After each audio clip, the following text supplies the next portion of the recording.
on our rooftop deck, just looking out at the wonderful harbor. And thinking, of course, she's thinking about us.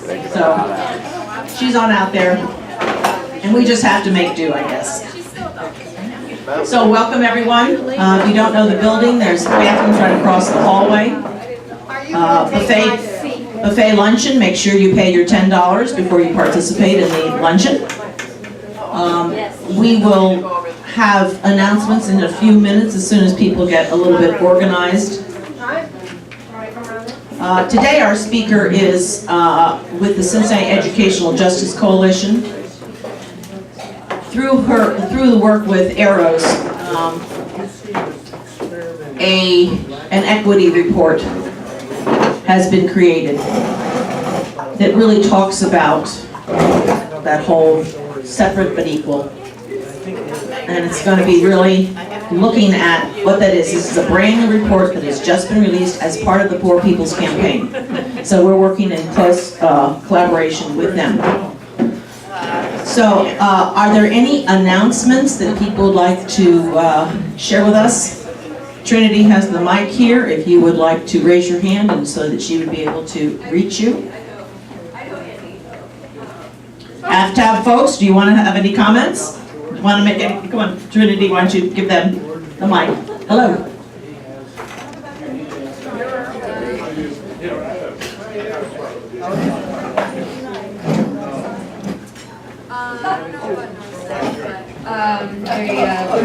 Women's event is tomorrow from 5 to 7, and I can send out the invitation if anybody wants to. Okay, the Women for AFTAB event is tomorrow from 5 to 7. If anybody wants to go to that, I can send you out the invitation with the location. Thank you. Gabby Giffords is going to be there. Gabby Giffords going to be there. That's pretty impressive. Martha, over here. If you haven't been involved in the protest against the Sandusky raid, where 114 immigrants, mostly women, were arrested last week at a big nursery there. You can catch up with it online if you haven't known much about it. You can read about it in the Toledo Blade and various places. But let me just say, I read all about it and I called Marcy Captor's office. She's the representative, congressional rep near there, and she's trying to look into everything about it and find out who the people are that were arrested, exactly who they are and why they were arrested. But there's some wonderful stories, videos you can see by reporters that went right over there. And if I might just take a minute, a young woman of 17 was working there her first 2 days. Her mother had been working there for quite a while.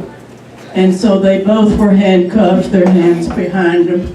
They were waiting for the ICE bus to come and take them away.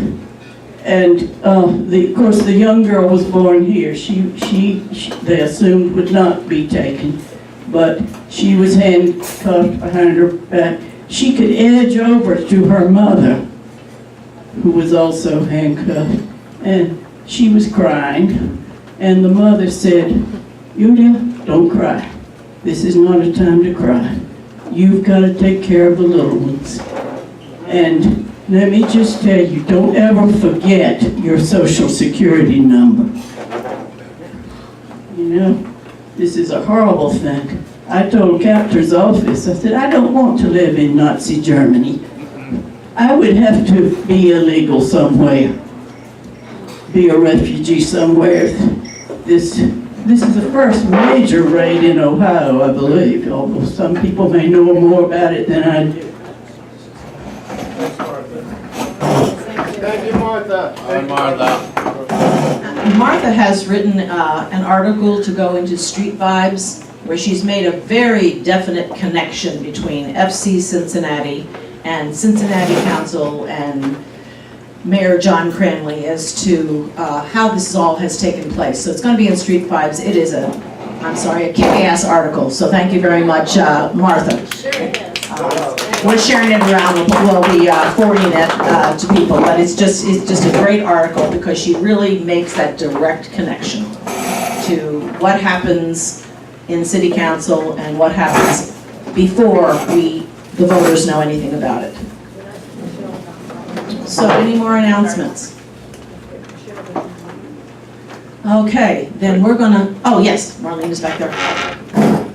Just really quickly, we found out that yes, I can circulate the petition for the hotel tax. So if anyone is registered to vote in the city of Cincinnati, come see me. All righty. Now, okay, Thank you. On the immigrant situation, on June 14th, 2008, there's a rally at John Roebling's Suspension Bridge, 5 to 7 p.m. Thank you very much. is it underneath it or, It just says at the bridge. okay, Thank you. it's Thursday. Thursday. Say it again. Friday. Today's the 12th. Thursday. Would you repeat what you said? Thursday the 14th, 5 to 7 p.m. John Roebling Suspension Bridge. There's a rally to stop separating immigrants. Thank you. So on your tables, you have this flyer. This flyer is the Educational Justice Week as part of the Poor People's Campaign. And these are some of the things that are taking place this week. So it's really important that we're all aware of this. We're aware of the inequities out there, but these are the events going on tonight at 6:30 at the Fire Museum. We will hear more of an extended report and a presentation by a mother whose kids have been in charter schools. And then on Thursday, it's the arts and culture event around educational justice, and we will be featuring student writings of On the Streets Where I Live. And we had amazing submissions for the kids. The teachers at 2020, or juvenile detention, they made an effort to get the kids to really share what their lives are like that got them to where they are. And we had 19 submissions from 2020 out of the 31 that were originally sent to the teachers. They are just heart-wrenching. You know, we cried as we read them. And out of the top 4 winners, there are 2 2020 kids that will be the top 4 out of the top 4. So it was really encouraging to us to see that kids can actually express what's going on, and maybe if they start there with expressing it through creative writing or through their visual art, these are 2 ways that kids can really, who have been through trauma, can really express themselves, that hopefully we can help them get through into the next step. So without any further ado. Katie? Yes? Sorry, one more? The City Council of Cincinnati's Budget and Finance Committee is holding a hearing tonight at 6 o'clock at the Madisonville Recreation Center on Stewart Road. Tomorrow evening at 6 o'clock it'll be in Mount Healthy. If you have opinions about the proposed budget for next fiscal year, 18-19 fiscal year, this is the opportunity to make a statement about that. And now, without further ado, we all know and love Michelle Dillingham, who should have been our 9th Cincinnati City Council person. There were so many decisions that have been made on City Council that have just gone the wrong way for we the people, and it would have been totally different if Michelle had been there. So, you know, I'm one of her big supporters. But she's here because she works with the Cincinnati Educational Justice Coalition and AROS, the national campaign to reclaim our schools. And so she's going to be presenting the equity report. And you can see failing Brown versus Board of Education. This is where it starts. Michelle? Thank you. Okay, how I'm going to do this is I'm going to go through a PowerPoint. Well, I'm going to show you a quick clip of a video. I'm going to go through PowerPoint, And then definitely want to leave time open for open discussion, because I think that's what's most interesting at these things, right? Sort of Q&A or open debate or discussion about the issue. So again, greetings from the Cincinnati Educational Justice Coalition. We went up to the steps of the Ohio State House yesterday and joined the Ohio Poor People's Campaign, stood on the steps of the State House with many other education advocates, demanding better, more equitable funding for public education in Ohio and in the nation. This report was released on the first day of the Poor People's Campaign, very intentionally, because what it does is it shows with data that we are in a continuous struggle against inequity in public education, and it persists. And in fact, the promise of Brown versus Board of Ed has never been realized. We've never had true equity for Black, brown, and children in poor families in education. And so this report's going to dig down into that. There's a lot of data. I won't bore you with a lot of data points, but I think you will be surprised by what the data shows. I also inserted an extra couple slides about Cincinnati that I think will surprise you. So let's start with a 1.5-minute clip on the day the report was released on the steps of the Supreme Court by our national partners, the Alliance to Reclaim Our Schools. In the video, you will see G2 Brown. He's the director of Journey for Justice. It's a multiracial, community-based grassroots organization across 31 cities about fighting for equity in education. He's very powerful. He's come here to speak before. Some of you may have heard him. And there's some others who will speak. So let's get to this clip just to give you a flavor. And I'm going to hold the mic up to this thing here so you can hear it. And let's see how that goes. As parents and educators across the country, we are here to tell you that America has failed Brown v. Board. Our report on failing Brown v. Board illustrates that we are not even approaching equality, let alone equity in public education.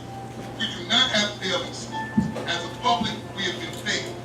We examined simple course offerings in 12 cities across the United States, and the results illuminate what we all know in our communities. America knows how to educate children, but refuses to educate the Black, the brown, the Native American, and the poor. In every pairing of high schools we looked at, majority white schools offered more, both in academic content and in the arts, than majority Black or brown schools. Inequity is key to the lack of investment around the country for kids who are poor and disproportionately Black and brown. This is simply looking at what some children have access and opportunity for and are succeeding, and what other children do not have. The crime is that legislators and school administrators have allowed school systems to provide a quality education for some public school students, while allowing students of color and students with less financial means to languish in schools that have endured decades of disinvestment. Today, as with most of our history, children of color and those living in poverty are disproportionately denied the most challenging and engaging educational experiences. Please download a copy of the report, organize conversations around this inequity, and then join us in the fight to make sure that all our children have opportunities to learn.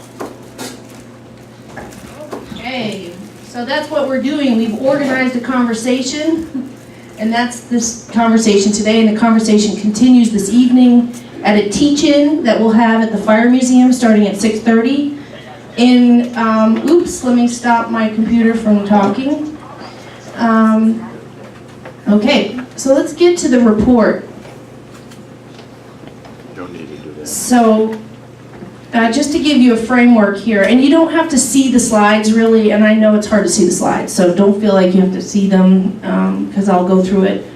But the framework here is that in 1954, the Supreme Court ruled on a landmark Brown versus Board of Ed case that segregation of schools, commonly known as separate but equal, must end with all deliberate speed. 64 years later, after this historic decision, the education system in this country remains deeply segregated and unequal. Not only have Black, brown, and immigrant students been denied access to the same educational opportunities as their white counterparts, but they've been subjected to severely racialized privatization schemes that have deepened the opportunity divide. So today, the Poor People's Campaign, right now it's in the 40 days of action. That's not me. And we are joining them to demand in their moral revival. There's a series of demands that we are making nationally to right this wrong. So let's get into the report real quick. So this is a quote, I'm going to read it for you so you don't have to read it on the screen. This is given by Lily. She is the National Education Association president, and she was at a town hall in Detroit. And this is what she said: walk into the best public school in your state. Walk through that school and just start taking inventory. Write down the stuff, the staff, the computer lab, the AP chemistry and the French classes, the girls' volleyball team, the swimming pool. Take that list and go walk into every school and ask, where's this sports team, that foreign language, and those college prep classes? Because until you can say every school looks like your best public school, we have not arrived. Right, and here in Cincinnati, somebody shout out, what's considered one of our best schools in Cincinnati? Walnut. Everybody knows Walnut, right? So the challenge is, if we are truly an equitable system, every public school should look like Walnut when you walk in, right? It should. Okay, so this report takes 12 cities. They compare predominantly African American or Latino schools with peer, predominantly Caucasian schools, sometimes within a few miles of each other. This particular slide, you don't have to be able to read it, but you see the difference. On the left is Manual High School, 96% students of color. On the right is Cherry Creek High School, 33% students of color. On the right side, you'll see under the arts section, acting, directing, ceramics, drawing, jewelry, metalworking, painting, and the list goes on. On the left side, they have music composition, choir, and design. So again, this data shows school by school, and I'm going to show you a few of them. This is the Denver area schools that I just mentioned. They are 2.8 miles apart. The school on the left, again, 90% low income, mostly students of color. On the right, only 13% low income and mostly white students. And just look at the red squares. These are course offerings. On the left you have, on the right you essentially have 3 to 4 times more course offerings. That's a Denver school. Let's move on. Oh, and this is a breakdown. On the left side, again, Manual High School, the right, Cherry Creek.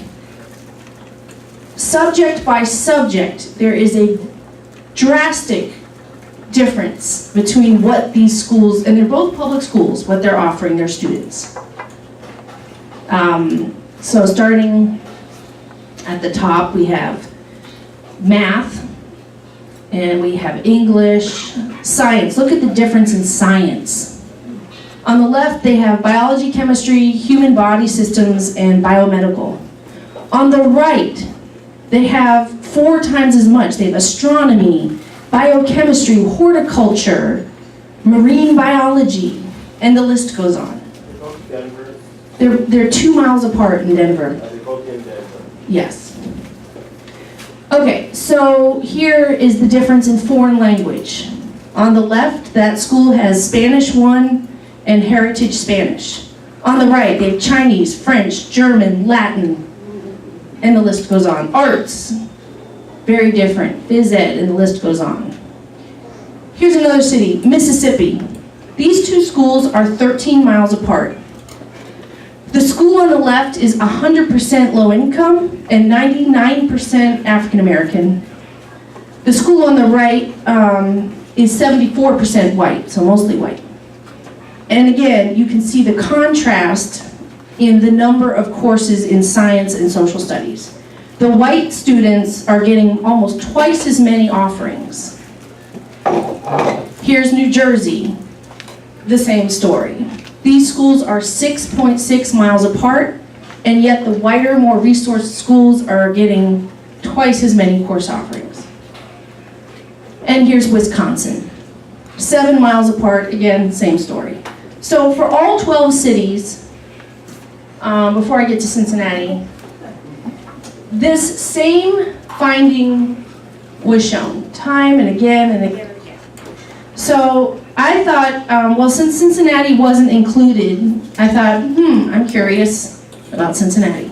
So I compared Withrow to Turpin. And yes, they're in 2 different school districts, but that shouldn't matter, right? According to our constitutional, that every child deserves fair, equitable public education, right? So this is Withrow versus Turpin. They are 8.5 miles apart. This is the math. On the left is Withrow, on the right is Turpin.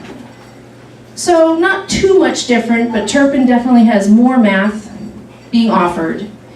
And I think notably more AP, which is those advanced placement courses, yes. Let's look at, oh, I put my slide in the wrong order, whatever, I did this morning. So let's talk about the race and income info on these 2 schools. So Withrow, if you see the yellow line, that's African American students, over 80%, and the blue line is income.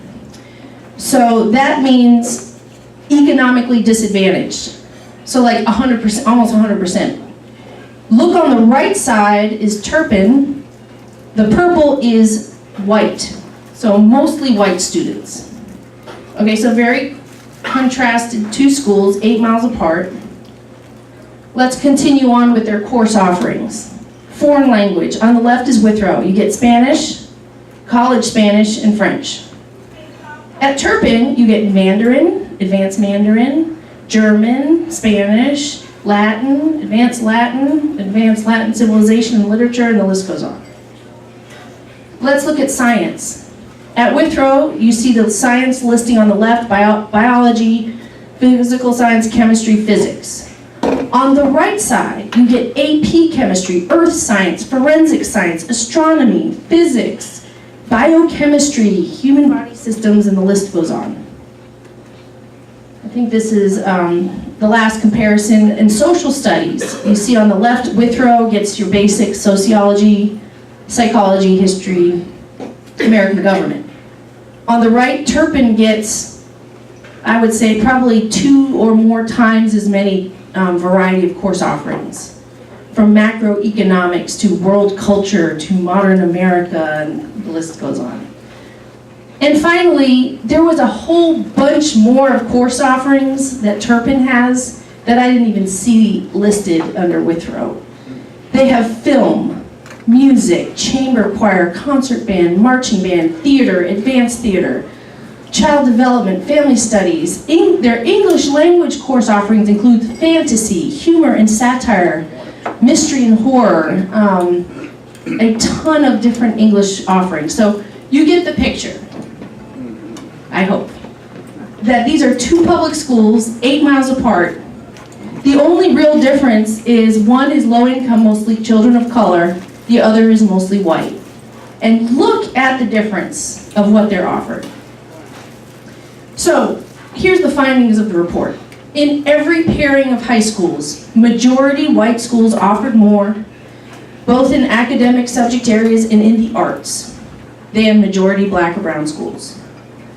Most, but not all, of the majority black schools offered calculus or physics, but generally only 1 course option, while the majority white schools offered several. Most of the schools offered at least 1 foreign language, but the white schools always offered more. While most schools offered some visual art and music, 92% of the affluent schools we reviewed offered drama or theater, while only half of the under-resourced schools did. So, and at the elementary and middle school level, we found that many more options, particularly in the arts, were available at the schools serving whiter, more affluent students.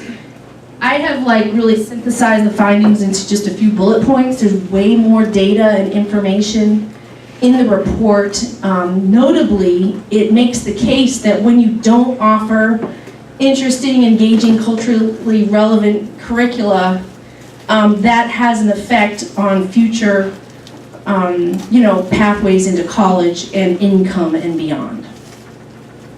So the conclusion of the report. The refusal to offer Black and brown and poor children the same resources and educational opportunities that are offered to white and wealthier children continues to be a national crisis that has yet to be acknowledged or addressed by those in power. The snapshot presented here and in their appendices in the report points to stark and indefensible disparities. Black and brown students are given fewer options, fewer opportunities, and take the kinds of courses in high school that would propel them to higher learning, higher paying careers, well-rounded lives. There are no excuses. So this report, and that concludes the PowerPoint, is very clear that it is showing what all of us, well, not all of us, some of us already know, right? That there are clear disparities in public education. Yes. Hi, the one thing I didn't hear you mention was how do we finance schools? And my understanding is that it's unconstitutional in Ohio to finance schools using property taxes, but that's still what we're doing. So there's no equity in terms of taking a large pot of money, dividing it up so there's a financial basis available to provide equity to the different neighborhoods based on income. So the gentleman raises an important point, and that is how we fund public education. It's been found unconstitutional multiple times over in the state of Ohio. At this point, I just want to close the official presentation. We can turn it over to open discussion, but before I do that, I do want to just take a minute to connect this into a campaign that we currently have going on. And that is called the Fair Funding Now campaign. And it is about our tax abatement policy in the city of Cincinnati. So when we talk about how do we fix these things, it comes down to resources. It comes down to funding. And the argument we're making is that by abating property taxes to the wealthier and more resourced people in our city, we are starving our public schools of millions of dollars that they are due. So a big part of how we fund public education is property taxes. The tax abatement program of the city of Cincinnati has been shown to be starving our schools of millions of dollars. We have the data. That's what it shows. Right now, we are in the midst of advocating for change of our tax abatement policy. I implore you, if anyone wants to join this fight, we would love to have you. There is an end point to this campaign because the current policy expires December 31st. So you're going to be hearing a whole lot from us, hopefully, about our advocacy. So the two bodies that make this decision is the Cincinnati School Board and Cincinnati City Council. These are the two elected bodies that are negotiating a new tax abatement policy.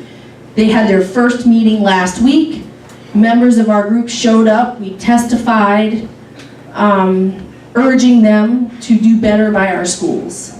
So we're pretty excited about that, and I encourage you to show up at our teach-in tonight, and beyond that, there's lots of ways to get involved. This will have a direct impact on bringing in more dollars to our public schools. Can you specify how to join the campaign?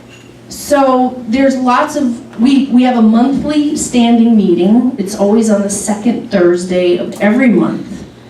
The Cincinnati Educational Justice Coalition at the Fire Museum However, this week is an anomaly. We are not meeting there on Thursday because we're part of the Poor People's Campaign Arts and Culture Evening, so we won't be there. But starting in July, we're back on track. So July, August, September, the second Thursday, always there, 6:30. I will put that information to your email that you guys send out so people can connect with us. But the help I'm talking about is, one, you could help us circulate or sign a petition to challenge the hotel tax, which is a form of tax abatement. It's really a way that we're giving over $45 million to FC Cincinnati, to a private for-profit company, and that's just money we're losing out of our public coffers. For 30 years. That's just the fund that they're using to fund that part of their financing, the hotel tax. Another way you could help is you could write op-eds, you could write into the letters of the editor about how you think we need better funding for our public schools. You could encourage others, you could show up at these public meetings. We publish when we're going to be at these public meetings to testify and urge our elected officials to do right by our schools. This is a really tough debate because what they'll do is they say, well, if we don't give the business community everything they want, we won't get the jobs and they won't come and set up shop here. This is a national conversation about tax abatements in cities and incentivizing business. So it's a broad topic, but it's playing out right here in Cincinnati right now. We need your voices to join us. And with that, I can... This is Journey for Justice. We Choose. It's the We Choose campaign. That's the folks that put out the report, the equity report. On a national level, we are demanding that we have equitable, fair funding for public education. Finally, we've never realized the promise of Brown v. Board of Ed. And that'll close my official presentation. Then we could just kind of discuss. If they want, yeah. Pam. Yes. For people that aren't real familiar with the tax abatement issue, and I've been trying to explain to them how this affects the students in schools, and I found that I didn't have a good, clear sentence to explain that. And I think that that would be very helpful for many of us here who would like to carry on this work, talking to our friends, our neighbors about this. Could you succinctly explain how these tax abatements that are given to these big developers end up hurting our students? Sure. So the way we fund public education is, for the most part, through local property tax. When homeowners and businesses get exemptions from paying those property taxes, that means less dollars coming to our schools. It also means that the rest of us who pay our full tax bill end up paying more. You see, because we have these school levies, we have to hit this certain millage level. If some people aren't paying their full share, the rest of us end up actually paying more. Yeah, I hope that helps. Somebody told me there's a cap on how much the schools can get, no matter where it comes from. Is that one of the things up for discussion, and is that true? There are certain types of levies, and they don't increase with inflation. And so if, say we're bringing in $1 million on a levy, we never can get more than that $1 million. But in Cincinnati, 37% of properties have abatements. So that means that 63% of the people are having to pay more because those 37% are paying less or nothing.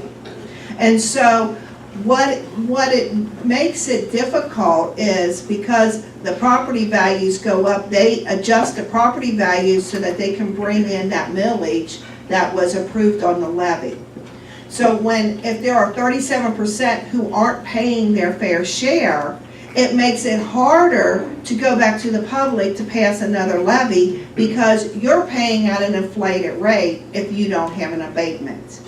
And so if everybody was paying their fair share, all of our taxes would probably be about a third less. And if you think about that, then when the district comes and says we have to pass a new money levy, everybody is not in a panic of, oh, my taxes are already too high. And so that has an impact on seniors, on fixed incomes, people on disability, people who are low income, who can't afford, they want to. I went door knocking for the levy. There were some seniors who were literally crying, saying, I want to support this and I know it's important, but my income is fixed and I can't afford, I will have to leave my house. And they've done the but they've gotten rid of the rollback for seniors on any kind of new taxes. So the only people who are really benefiting are, when I look through all of the abatements in the cities, more than 20% were from Hyde Park, Mount Lookout. Mount Adams had tons. People are going to go to Mount Adams, Mount Lookout, and Hyde Park if they have an abatement or they don't have an abatement. And so when you start thinking about the neighborhoods where those abatements are concentrated, that means that the abated properties then sell for higher property values, which increases the property value of all of the people who live around there. And then if you live on the west side where there are no abatements, there's no new developments, but their property values are not going up at the same rate as Mount Adams, Mount Lookout, Hyde Park. And so you don't really think about it, and then you have those neighborhoods not paying as much, but yet they have great schools, and it becomes an unfair projection on what your property values are worth. So, okay. I still don't understand. It seems like it's not a direct relationship between the cap on the individual tax levy, because that doesn't change until you pass a new tax levy? Well, that is true, okay. But there is also, the city was supposed to make up the difference so that the district would be whole. And so in 1999, they came up with, when they wrote the first agreement, the city paid the district $5 million a year, and that was to make up for the difference between what they were getting and what the abated amounts were. So there was like that lump sum from the city payment. And the city's always trying to cut that payment to balance their budget. But their budget is being messed up because a lot of these developers, they're getting discounts on the employment tax, so the income tax of what they have to pay to the city.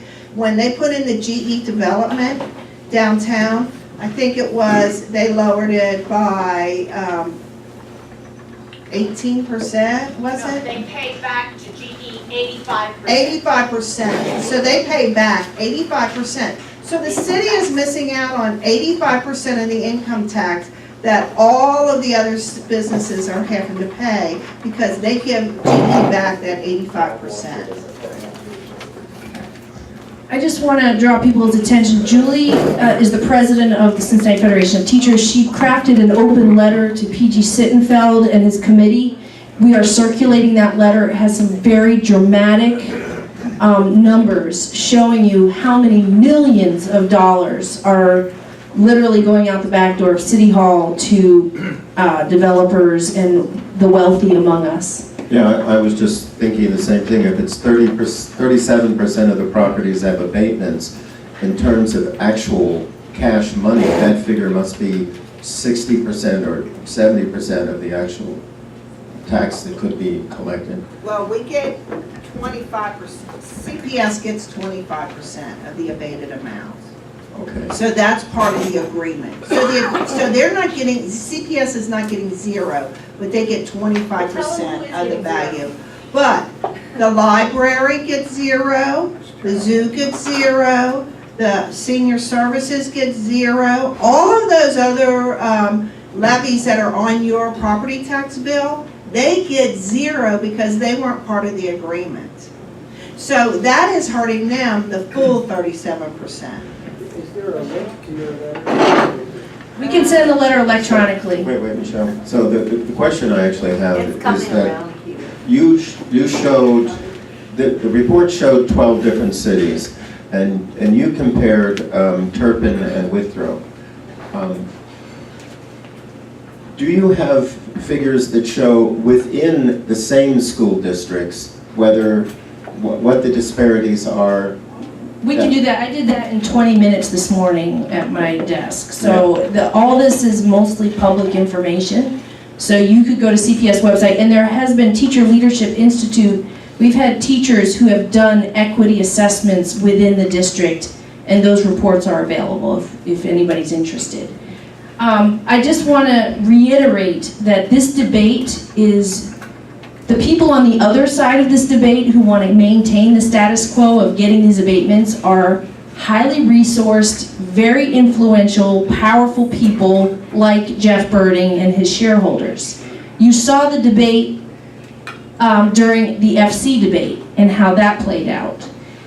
This will be maybe even more intense because there's a lot more at stake. And we've already seen these sort of opposition come out. We're gonna have the Chamber of Commerce, we're gonna have the Realtors, the Board of Realtors Association. We'll have, wealthy developer folks opposing any change because they're doing well. They're doing quite well, actually. Meanwhile, the city and county budgets, we're cutting addiction services, we're cutting the Anna Louise Inn, we're cutting homeless services. We are cutting health care services, right? The poorest of the poor. Those are the people taking the hit in these city and county budgets. And they're gonna raise our sales tax by a quarter. So this is a perfect time for Democrats to join together and say, this local tax policy is hurting our community. Oh, yeah. It's unfair, it's inequitable, from health to education to addictions to mental health to housing, the list goes on, and there's a way to fix it. That's the good news. We can fix this. It's just a matter of right-sizing our tax abatement policy.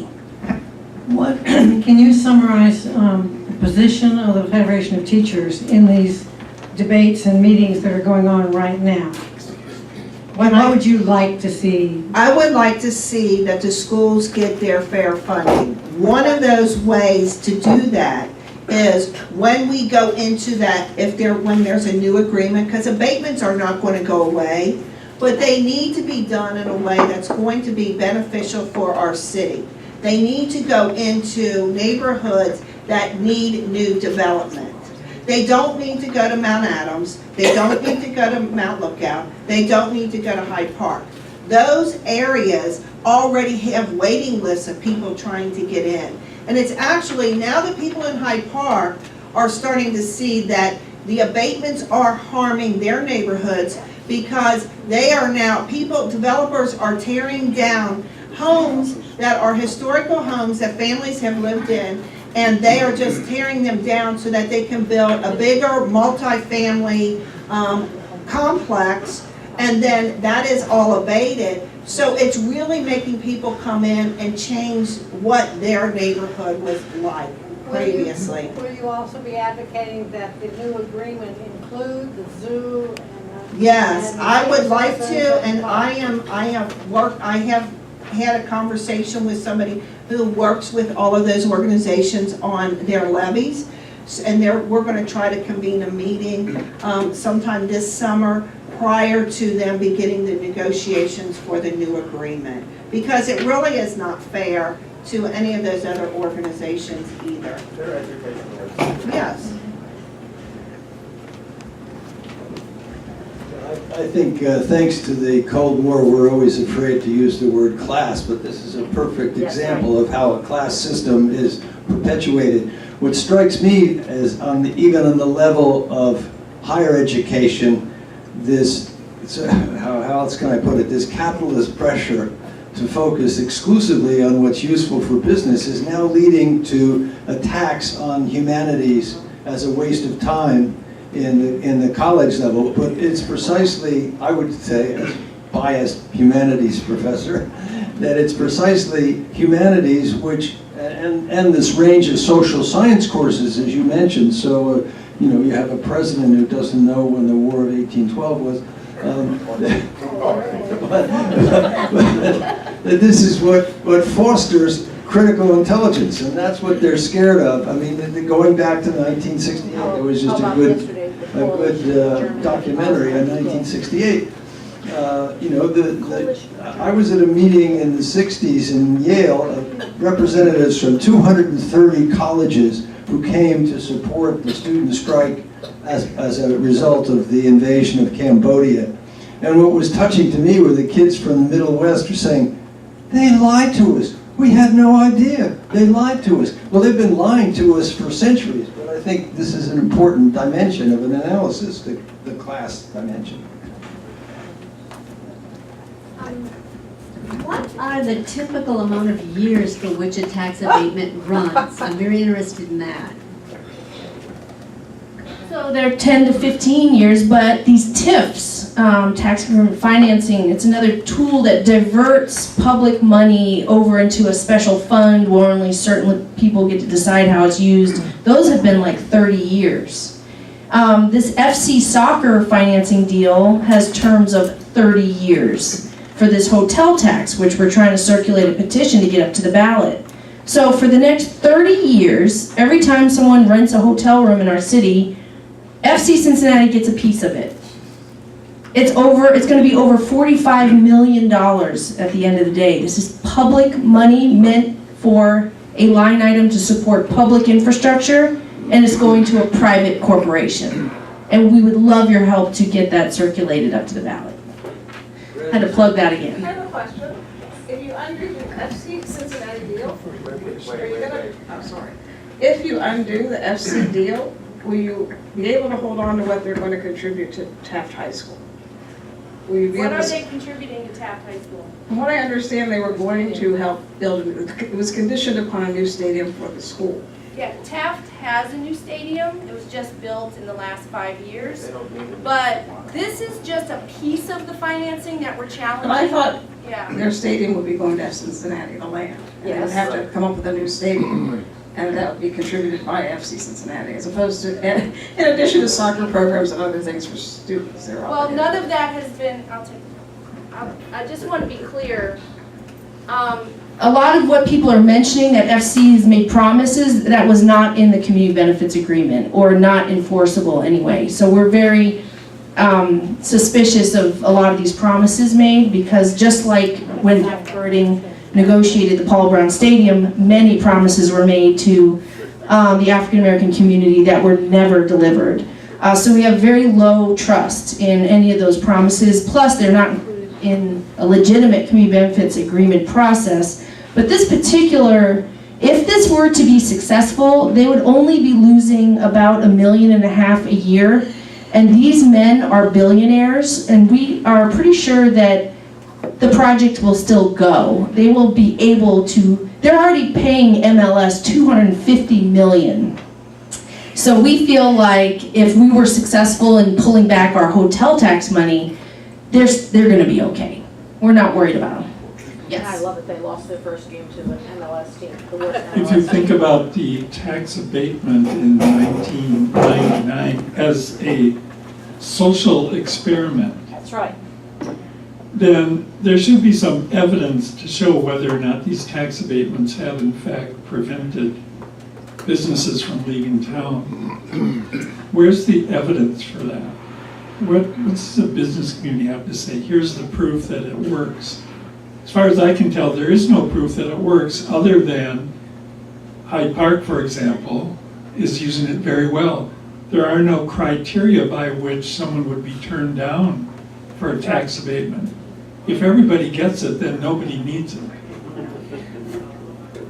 Peter, that's a good point. I do want to point out that upon pressure from the press and other advocates 2 years ago, John Cranley, the mayor, commissioned an independent audit of the tax abatement program. It was presented to council with key findings and recommendations, and I carry a copy around with me usually.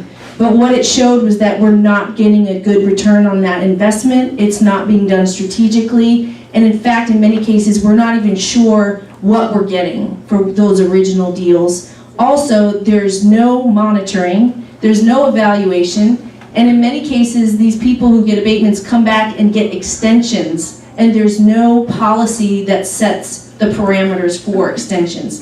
They're just given them. So that's a good point. And what we do know is that our city is notably the second highest in child poverty in the nation. We have an affordable housing crisis. We have families living in cars today. We have an opioid epidemic where people are dying on our streets every day. So we have a lot of indicators that show that this experiment has not served everyone well, right? Although you could say, I wouldn't, but you could say, well, thanks to our president, we have this great economy, and so the experiment isn't needed anymore. Tax abatements, whether or not they were successful, aren't needed anymore. It's similar to the welfare argument. I got on WLW radio and I made the point that Jeff Birding is similar to a welfare recipient. The question is, why can't you make it on your own? You keep coming back to the public dole for help. If you're such a good businessman, why do we have to keep giving you a welfare check for your stadium, right? It's the same argument. So the radio guy said, well, these poor people in the West End, they keep trying to get these free health programs and these free food programs. And I turned it on him. I said, well, Jeff Birding keeps coming back for free stuff too. Why is he not held to the same account, right? I'm not an expert, and I have a terrible memory, but I live close to Oakley, and that Oakley station, a friend of mine went to the community meetings, and one of the things they promised was to include low-income housing. So they put a sign up on the street, studio apartments to rent, $900 a month. Studios. Studio, and small studio too. But we had somebody in here before who talked about tax abatements and how they don't provide the things they're supposed to. They talked about 3CDC down in over the Rhine, how they built a new shelter for the homeless, but it had fewer beds and it was harder for the homeless to get to. You know, things like that. So. Well, when we're advocating, so like the FC Cincinnati Stadium, Jeff Birding made some promises about affordable housing. Affordability just means 30% of your income. You could be a millionaire and have an affordable house, right? Because you're paying under 30%. Now, when it came out, there was a phrase that came out in the community benefits agreement that was called mixed income market rate affordable housing. Mixed income market rate affordable housing. Experts at the Homeless Coalition said, we don't know what that means. That doesn't mean anything, really. So when we're advocating for inclusionary housing policy, we need to talk about area median income. We have to have income references to affordability, or else it's just a moving target. I would just like to remind everyone of our meeting here on January 6th with David Vann. And we brought up tax abatements, which he really didn't understand, and head of the finance committee, not too good. But when we said, well, what if you would say to these developers to come in that they would need to do this, and they would need to do this, and they would need to do this? He says, well, then they wouldn't come. And then I remember Sue Magnan basically said, look, it's about the morality of these people. If these are not good citizens, if they're not moral citizens, why are we even in bed with them? There are cities all across the country now that are turning up their nose at Amazon because they're refusing to give away their cities so that Amazon can do whatever they want to do.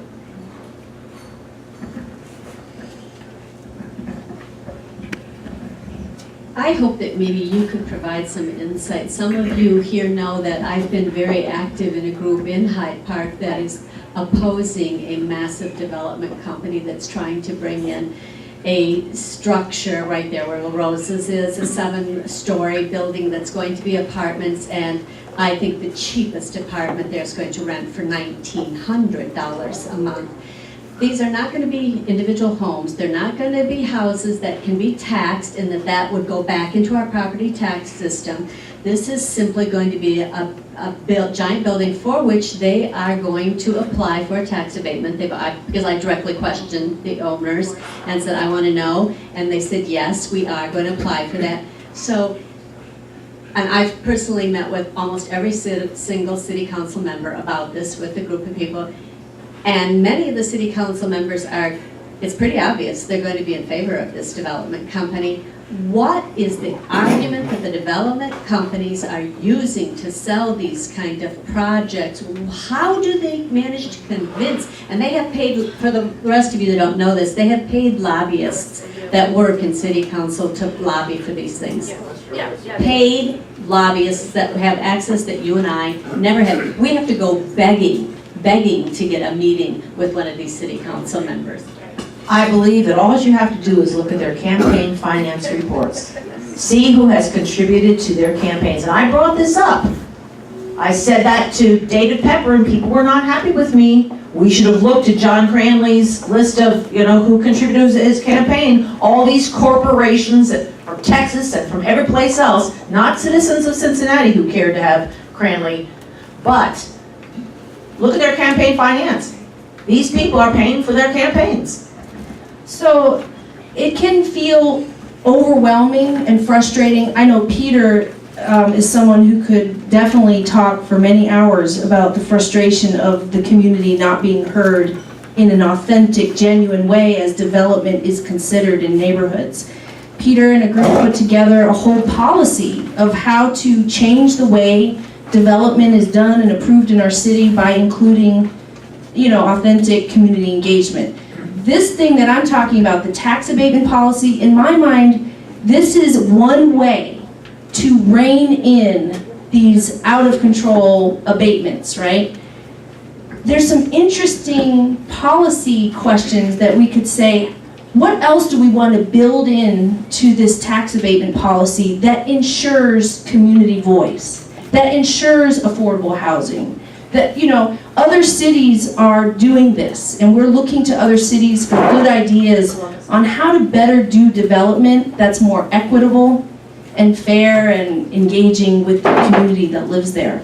So this is a great topic, and I'd love to continue the conversation with you. And it's interesting to watch the Hyde Park group fight a very similar fight as the West End group fought the stadium. But the press and the talking heads called the West End people all kinds of terrible names, and also even suggested they weren't really, that there was some outsiders coming in helping them to oppose, as if they don't have their own authentic voice, right? So in any case, the policy. Now, there's the campaign finance contribution and who wields real power and influence, but at the end of the day, there's also policy that sets the parameters around which these things can happen, and that's what we're working on. Let's fix the policy so that not everybody who shows up gets what they want with a tax abatement, that there's more nuanced policy parameters. Thank you very much, Michelle. I think